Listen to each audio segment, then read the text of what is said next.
سورۃ التغابن مدنی سورت ہے. بسم اللہ الرحمن الرحیم. یسبح للہ ما فی السماوات وما فی الارض لہ الملک ولہ الحمد وہو علی کل شیء قدیر. اللہ کی تسبیح کر رہی ہے ہر وہ چیز جو آسمانوں میں ہے اور جو زمین میں ہے. کیا آپ نہیں کریں گے؟ پڑھیے سبحان اللہ والحمد للہ ولا الہ الا اللہ واللہ اکبر. اسی کی بادشاہت ہے اور اسی کے لیے تعریف ہے اور وہ ہر چیز پر قادر ہے. هو الذی خلقکم، وہی ہے جس نے تم کو پیدا کیا. پھر تم میں سے کوئی کافر ہے اور کوئی مومن ہے، اور اللہ وہ سب کچھ دیکھ رہا ہے جو تم کرتے ہو، تمہارے اعمال دیکھ رہا ہے. خلق السماوات والارض بالحق وصورکم فاحسن صورکم والیہ المصیر.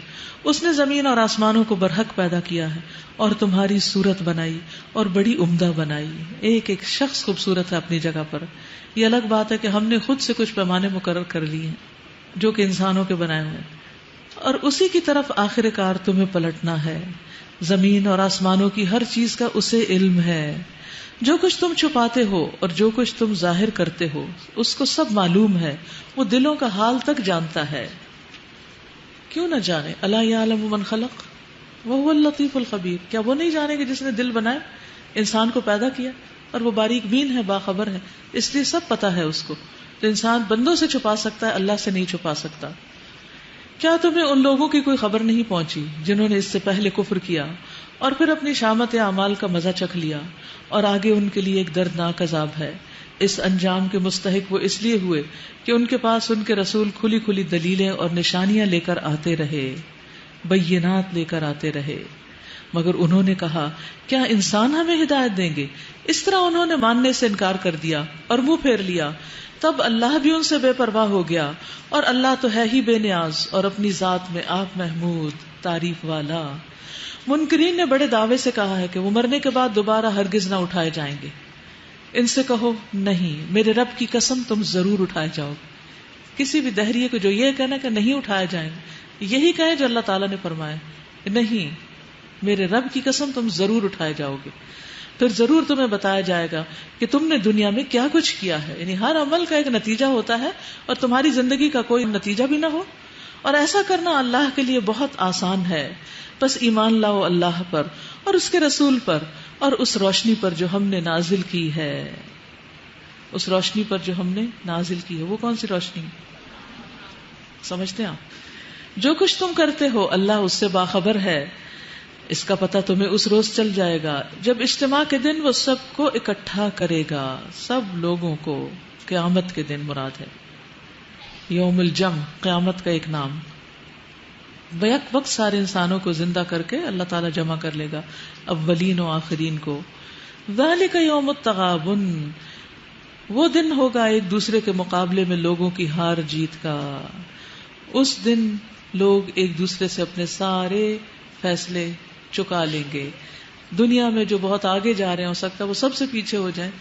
جس نے آج غبن کیا ہے، جس نے آج نقصان کیا کسی کا، کل وہ اس دوسرے کو پورا کر کے دے گا. یعنی وہ دن ہے کہ جس میں ہر شخص اپنے کیے کا اصل بدلہ پا لے گا. جو اللہ پر ایمان لایا ہے اور جو نیک عمل کرتا رہا ہے، اللہ اس کے گناہ جھاڑ دے گا، معاف کر دے گا، اور اسے ایسی جنتوں میں داخل کرے گا جن کے نیچے نہریں بہتی ہوں گی. یہ لوگ ہمیشہ ہمیشہ ان میں رہیں گے. یہی بڑی کامیابی ہے.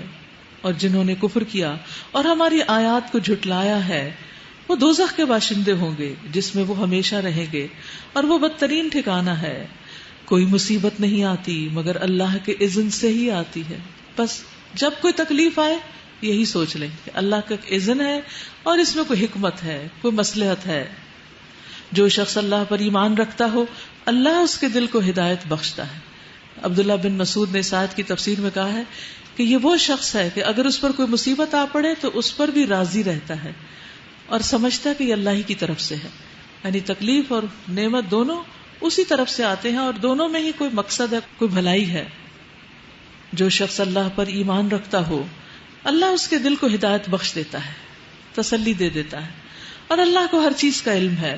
اللہ کی اطاعت کرو اور رسول کی اطاعت کرو، لیکن اگر تم اطاعت سے منہ موڑتے ہو تو ہمارے رسول پر صاف صاف حق پہنچا دینے کے سوا کوئی ذمہ داری نہیں. اللہ وہ ہے جس کے سوا کوئی الہ نہیں، لہذا ایمان لانے والوں کو اللہ ہی پر بھروسہ رکھنا چاہیے. اے لوگو جو ایمان لائے ہو، تمہاری بیویوں اور تمہاری اولاد میں سے بعض تمہارے دشمن ہیں، ان سے ہوشیار رہو. میٹھے دشمن. اور اگر تم عفو درگزر سے کام لو اور معاف کر دو تو اللہ غفور الرحیم ہے. کیونکہ انسان سب سے زیادہ انہی کی باتوں میں آ جاتا ہے، انہی کے پسلانے میں آ جائے. ان کی محبت میں بعض اوقات انسان اللہ تعالیٰ کو ناراض کر بیٹھتا ہے، اور خاص طور پر اگر اولاد اور گھر والے دین پر نہ ہو تو آزمائش دگنی ہو جاتی ہے.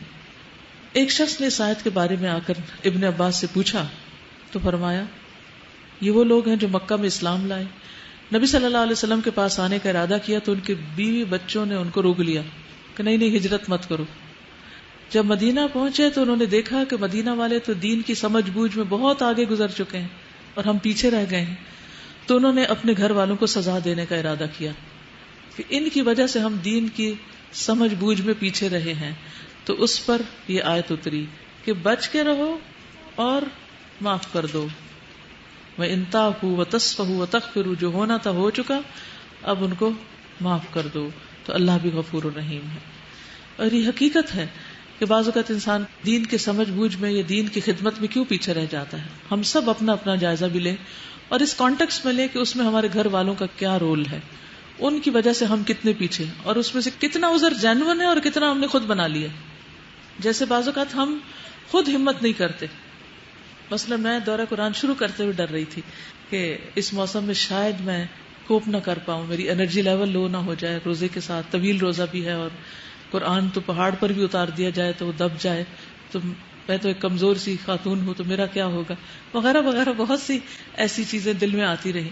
لیکن میں نے اپنے آپ کو ایسے تصور میں جیسے چھلانگ لگاتے ہیں نا کہیں، جس طرح چھلانگ لگائی کہ اگر اللہ کا حکم ہے تو کرنا ہی کرنا ہے. اگر ہم یہ دورہ قرآن نہ کرتے تو ہم کیا ویسے روزے میں بہت انرجیٹک رہتے؟ نہیں، اس میں بھی دنیا کے کام کرتے، بازاروں میں پھرتے یا کہیں اور گھومتے پھرتے تو بھی یہ کمزوری یا تھکاوٹ ہو ہی جاتی.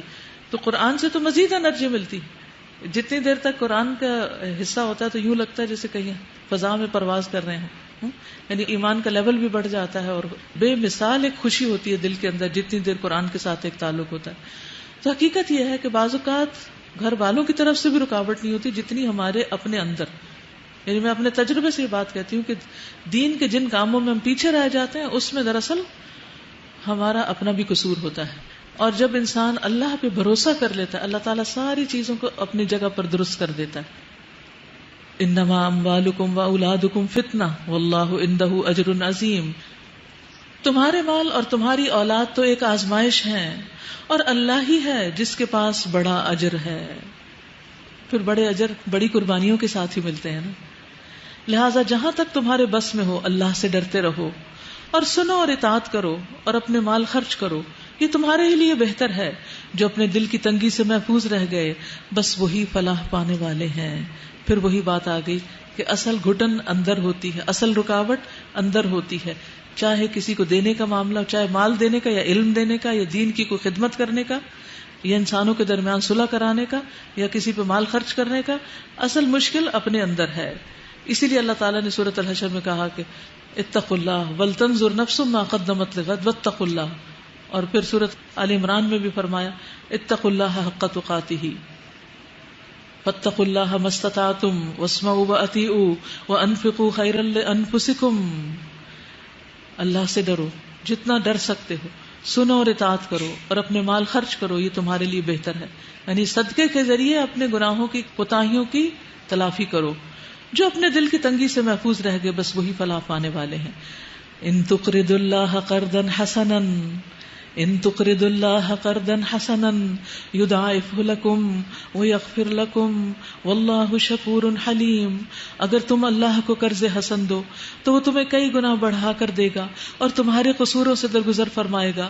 اللہ بڑا قدردان اور بردبار ہے، حاضر اور غائب ہر چیز کو جانتا ہے، زبردست اور دانا ہے.